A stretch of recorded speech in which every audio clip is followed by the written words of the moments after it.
This year marks 10 years since One Voice, a Black History narrative hit the stage in South Carolina. It began as a one-man adventure, retelling the actual words from icons in the African American community over the course of 180 years in American history. Everyone knows the icons: Frederick Douglass, Barack Obama, of course Dr. Martin Luther King Jr., but not everyone has heard them in the drama of real life and the word-for-word speeches that I brought to them. But there's of course another piece of the puzzle that really moves people emotionally. The show's inception didn't come from these national treasures at all. It came from one local man who lived 5 minutes from where I worked in downtown Greenville, who was 95 and had lived through the South's Jim Crow, being an educator in an all-black high school, and experiencing racism in a public building of all places.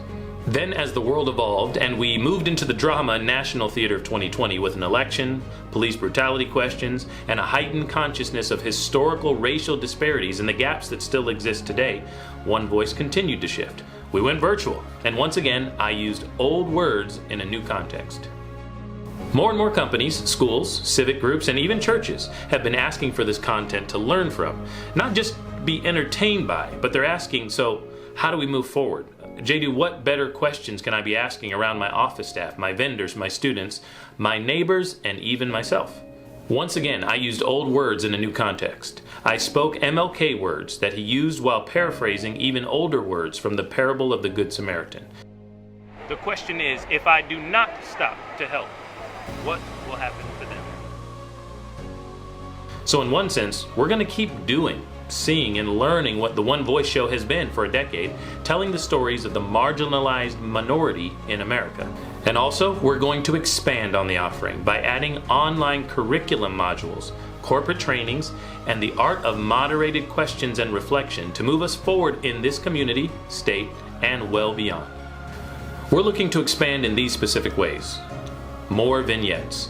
Vignettes are the stories of our neighbors that I've gathered over the course of the 10 years. 2. Curriculum build. One Voice has partnered with a curriculum company that is uniquely positioned to help expand the viability of sharing these with schools, corporate teams, and individual learners all over the nation. Not just our own community has been asking for what we have here, and JDew can't be everywhere at the same time. 3. A launch event.